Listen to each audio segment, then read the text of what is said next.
Allora, stiamo parlando di un angolo molto speciale del nostro spazio Agenda Sapiens 2030, dove stiamo raccogliendo tutti i materiali di riciclo possibili e immaginabili, dai tappi di plastica, ai cartoni, fogli, carte e anche i vecchi striscioni con cui facciamo pubblicità alle nostre attività.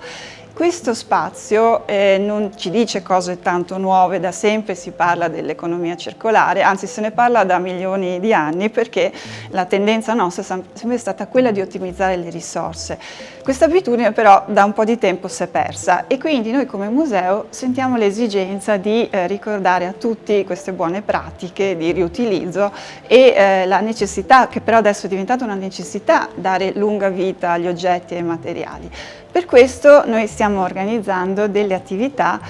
proprio Fab Lab del riciclo, in cui il pubblico, semplicemente col biglietto di ingresso al museo, può venire in questo spazio e passare delle ore addirittura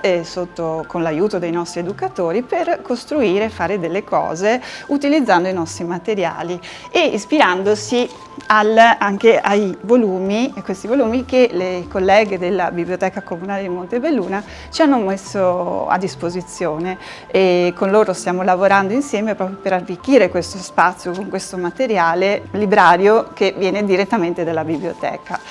Questo rientra nei nostri obiettivi da museo, no? Quello di educare le nuove generazioni sul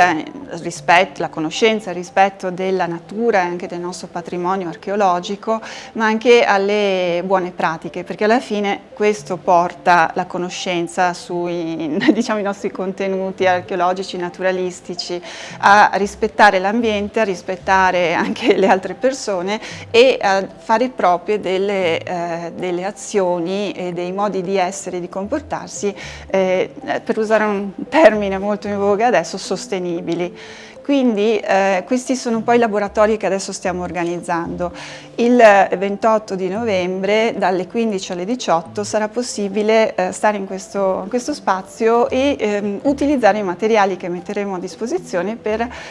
delle costruzioni creative per creare nuovi oggetti. E questo proprio per tutti, per il pubblico del museo. Invece il 5 di dicembre, nel pomeriggio, abbiamo organizzato un laboratorio per i più piccoli, per i bambini che frequentano la scuola primaria,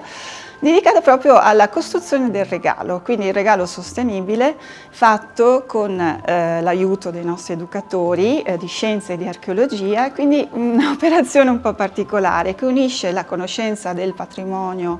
del museo con la creatività per arrivare alla produzione di un regalo sostenibile. Cioè riusciamo a mettere dentro tutti questi ingredienti per insomma un discorso molto attuale, molto in linea con gli obiettivi dell'Agenda 2030 e dell'economia circolare.